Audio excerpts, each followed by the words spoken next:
Hey guys, welcome back. So today we're going to be doing this sample problem. Pause the question if you want to try now. We're going to be doing questions. We're going to be doing A through E. Pause the video now if you want to try and come back for the solution. Alright, so here's when you're back. Now the thing is, now retrosynthesis is formally on the higher level syllabus, but I think it's good for the standard levels to do some of these questions clearly because it's clearly going to involve a similar sort of thought pattern with the web of reactions that the standard levels know. The higher levels have, well, the standard level web plus a couple more on that web, but I think it's important. I think it's important. I think it's important even that they get familiar with the web of reactions, and you just have to memorize that web of reactions, or at least try and understand the web of reactions.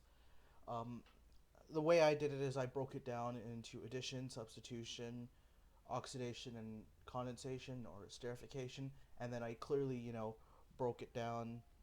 I clearly categorized each subtype as a type of one or whatever. So I sort of have a top-down approach to it, um, so I can navigate the web. So without that further ado, let's quickly let's obviously just get into it. So we have what? So the first one we want is 1,2 dichlorohexene, and let's draw. What it helps to do is draw out structural formula. H2CH2 CH2 CH2.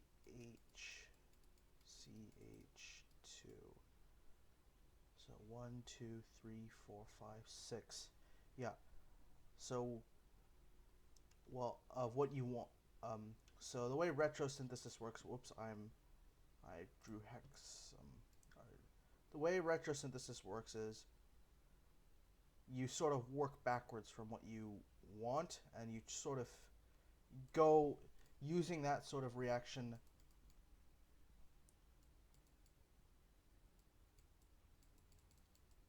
Sort of using that reaction pathway, using that sort of web of reactions, you try and figure out, okay, if we go backward, we can sort of do that. And we notice here that these halogens here, we know that we could get them through nucleophilic substitution, but if we look at our materials list, there's clearly a much better way of doing that, and we can see we have hex 1-ene, which, okay, so we always want the skeleton to have, I think a trick for that you should use is you always want the skeleton to have 5 carbon chains long, and the X number of carbon chains long is the final product that you have that you know you want to keep that skeleton intact throughout the sort of the process of it. You don't want to break off methyl groups or whatever, but that should help you in this sort of question. So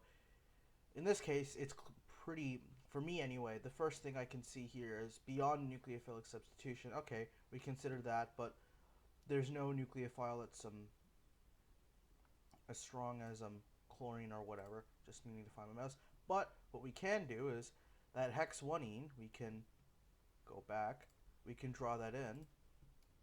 So let me draw back that hex 1-ene because that looks like a decent candidate because we didn't have hexane.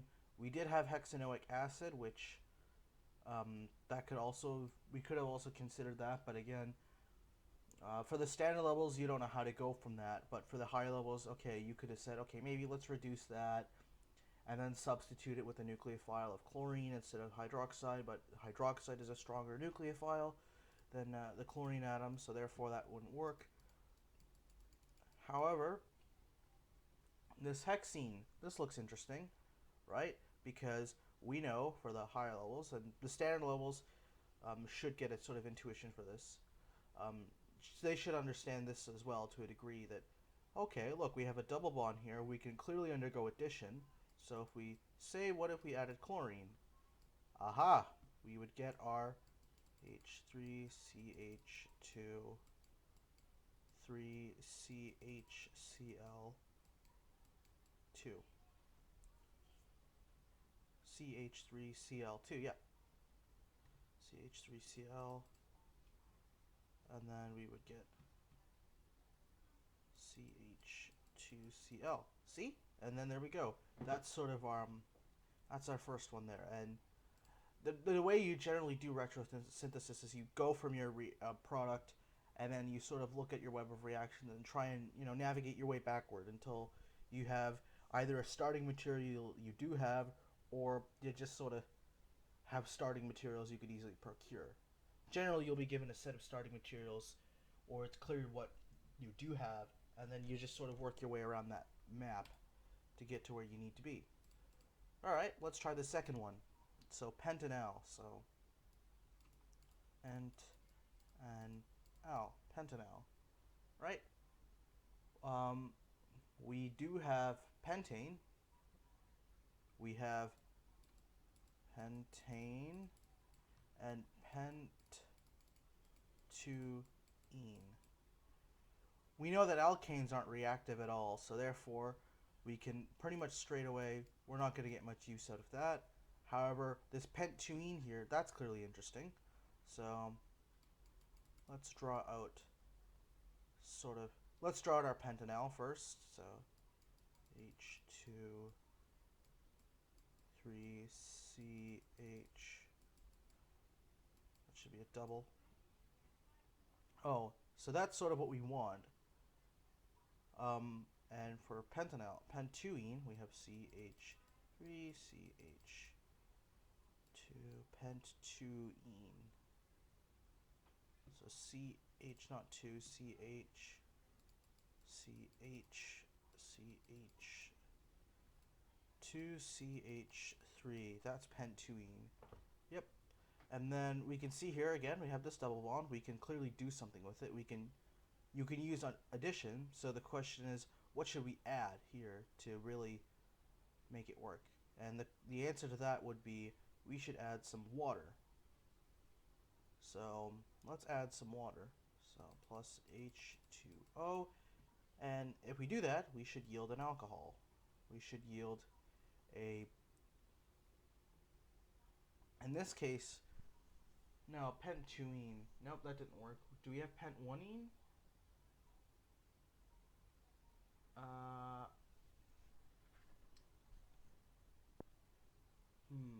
Alright. No, it doesn't look like it. So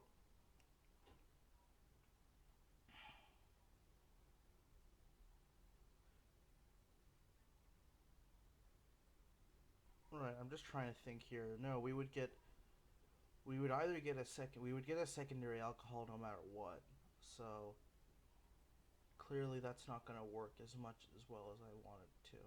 So yeah, we would always get a secondary alcohol. So, and we know that we want to get a primary alcohol and oxidize it. So actually, as it turns out, no, we are not going to do that. We're going to have to go with the pentane. We're going to have to try and work with pentane. Now, I do know there is one reaction pathway we could consider with pentane, and that would be free radical substitution, which the SLs and HLs should know what that is. So let's take our pentane molecule, CH3, H2, CH2, CH2, H3. And if I react it with chlorine, diatonic chlorine, and I know that under light, UV light, we will get, among other things, we'll get at least some H3CH2, H2CH2CH2Cl plus HCl, right? I know that we'll be able to get that. Okay, this is interesting. We can use this, and we can take this and make it undergo nucleophilic substitution, which I know that higher levels are much more familiar with, but it is on the standard level syllabus, and you are expected to know that with NaOH, you can go from this to an alcohol. H2 CH2OH, right? And now, since we have a primary alcohol, we know that we can oxidize this to via H plus K2Cr2O7. We can oxidize it with under distillation. We can undergo distillation to form pentanal.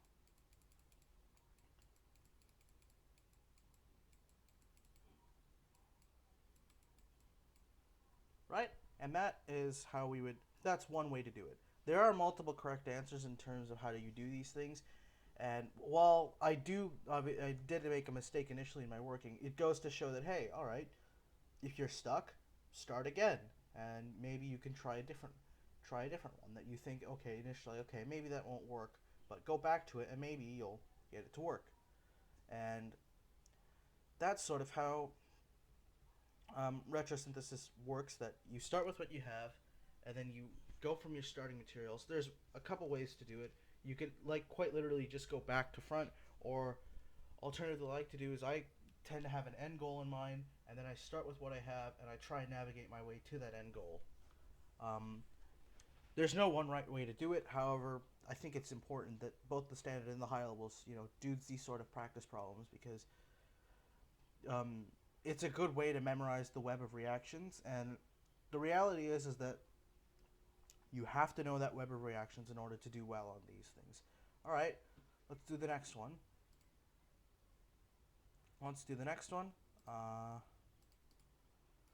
The next one says propanone. So we want a ketone. So we need so we have propanone, and we know that H3CH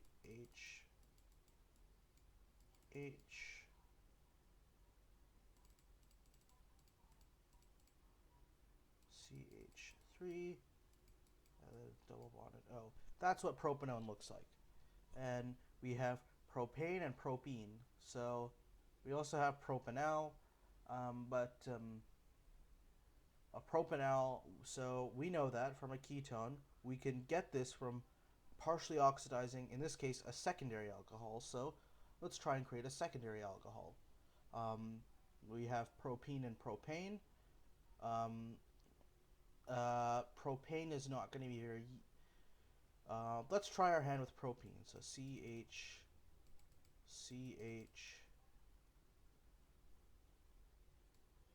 to CH3.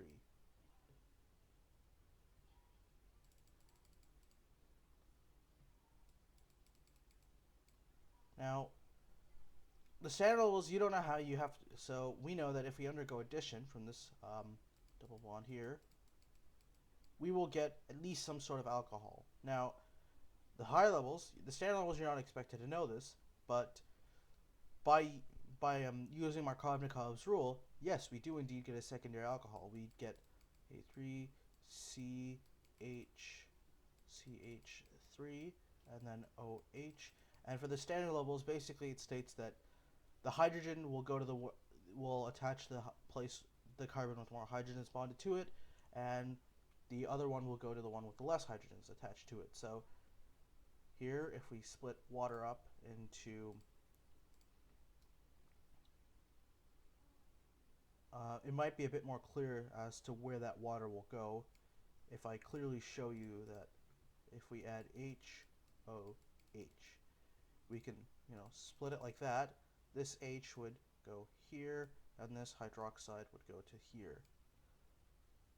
But that's sort of, I don't know, tangential to the standard levels, but for the higher levels, it's sort of a proof as to how you would go, why this works. And then we can see here, okay, clearly now we have a secondary alcohol, we can just oxidize that, K2Cr2O7, H plus, heat, and we get this propanol. Propanone, ketone, propanone. Yep. So for the fourth one, we have methyl ethanoate, and So we want so we have methyl ethanoate, so CH 2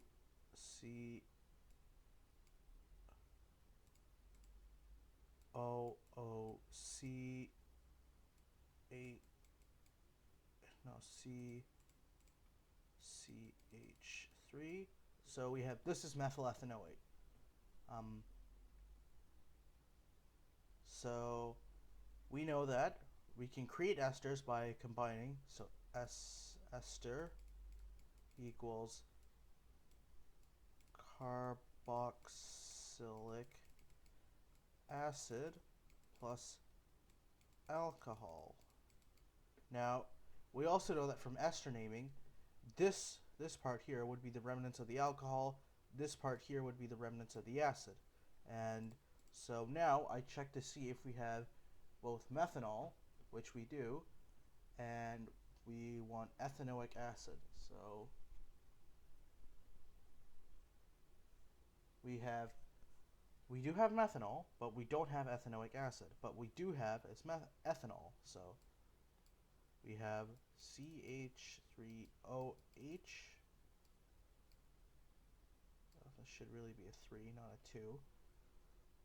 And we also have CH3CH2OH. We have those two. This is fine. We don't need to do anything with that. However, we do need to oxidize this. So, however, we do need to get ethanoic acid from this. And we know that if we oxidize this, K2Cr2O7H plus heat reflux. Under reflux, since this is a primary alcohol, we will get CH3COOH, which is what we want. And then we can just combine these to get our ester here. And the catalysts for this are for, I believe, H2SO4 and a little bit of heat. So, and that's how you would get methyl ethanoate. For the last one, we want hexane 1-ol. So, for hexane 1-ol, we have hex-1-ene, and we have hexanoic acid. The standard levels, you're not expected to know how to do this, so it really is just a higher level only question. But for the higher levels, we know that hexanoic acid, H3CH2 3COOH, we know that, well, the standard levels might have an idea that if we cannot go from an alcohol to an acid, we should be able to go from an acid to an alcohol, which you would be right. And that's exactly what we have to do. The only thing to be wary of is that we know that sodium borohydride does not reduce carboxylic acids. However, we do know that LiAlH4 does reduce them, and we get CH3CH2 4CH2OH. Right? Now, this was all made very easy because I happen to memorize the web of reactions. I'm just checking video length here. But generally what you want to do for any retrosynthesis problem that you may encounter is you want to know what you have, know what you're starting with, know your end goal, and then just try and navigate your way through that map, which on the exam or whatever, you won't have that given to you. You have to memorize the map, and the reality is that that's the hard part of this topic. Well, of really all of organic, is that you have to put the work in to do the memorization. There's really no shortcut around it. I've tried to, break it down in a way that I understood it and got it memorized, but I recognize that, my method may not work for everyone. You may need mnemonic devices or whatever, which I don't happen to have those, but I'm sure you can look on the internet for them.